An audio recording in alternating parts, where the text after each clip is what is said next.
Hi all, welcome back again to our channel recipe time உங்களுக்காக.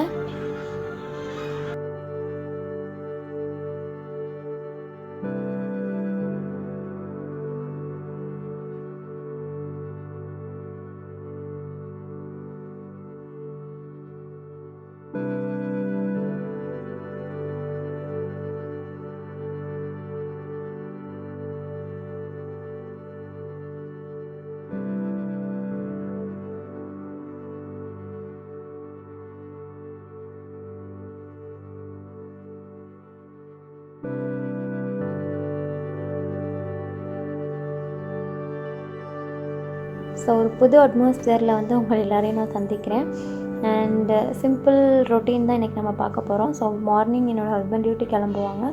So அப்போ உள்ள ஒரு சின்ன விலாக் தான். இதில் ரொம்ப பெரிய டிஷ்ஷஸ் ஒன்று நான் வந்து ரெடி பண்ணியிருக்க மாட்டேன்.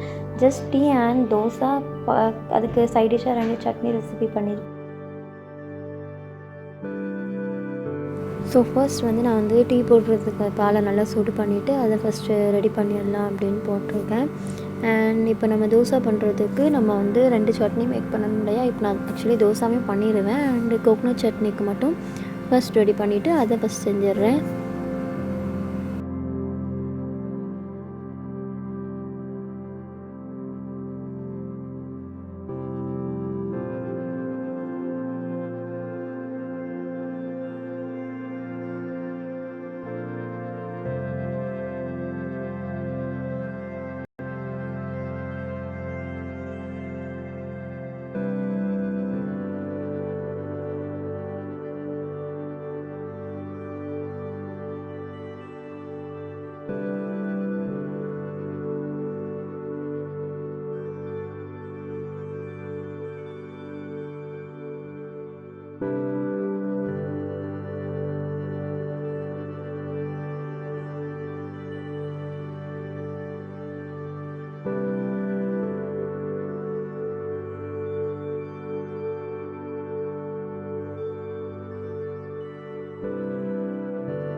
ஸோ டீ ரெடி ஆகிடுச்சு.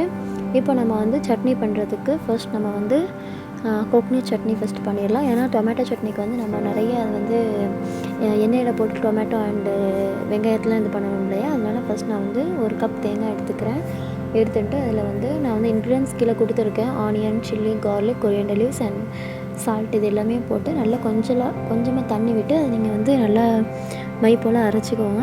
ஸோ வந்து இதில் வந்து நான் இன்க்ரீடியன்ஸ் கொடுத்ததுனால நான் நிறைய வாய்ஸ் கொடுக்கல.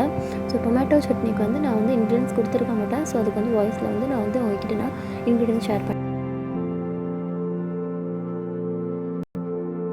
இப்போ நம்ம பார்க்க போகிறது டொமேட்டோ சட்னி. இதுக்கு கோகனட் சட்னிக்கு வந்து ஏற்கனவே வந்து நான் இன்க்ரீடியன்ஸ் அதில் கிட்ட கொடுத்துருப்பேன். பட்டு இந்த தக்காளி சட்னிக்கு நான் கொடுக்க மறந்துட்டேன். ஸோ அதனால தான் வாய்ஸ் பண்ணுறேன்.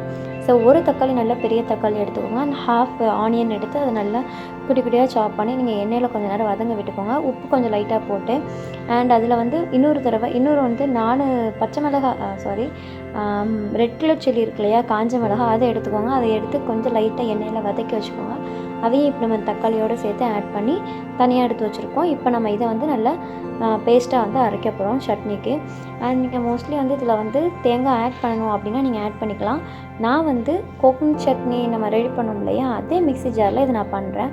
ஸோ அதில் ஒரே ஒரு பல் பூண்டு மட்டும் போட்டுக்கிறேன். உங்களுக்கு சப்போஸ் பூண்டோட டேஸ்ட் பிடிக்கும் அப்படின்னா ஒரு 4 to 5 பல் பூண்டை வந்து நீங்கள் தக்காளியை நீங்கள் அந்த காஞ்ச மிளகாய் சேர்த்திங்கள்ல அதோடைய எண்ணெயோடு சேர்த்து கொஞ்சம் வதக்கிட்டு அதுக்கப்புறம் போட்டுக்கலாம்.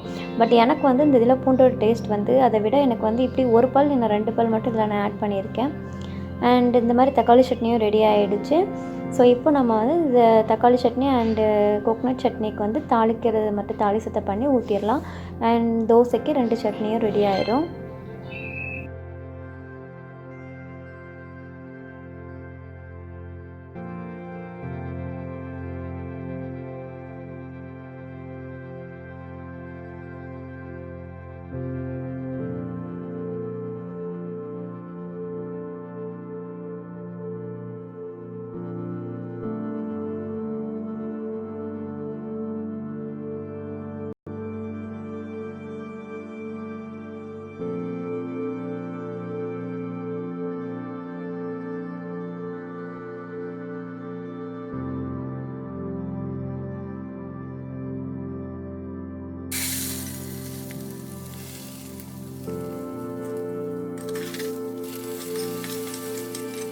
ஸோ 2 சட்னிக்குமே வந்து தாளிசம் ரெடி பண்ணி அதில் ஊற்றி நல்லா ரெடி பண்ணி வச்சாச்சு.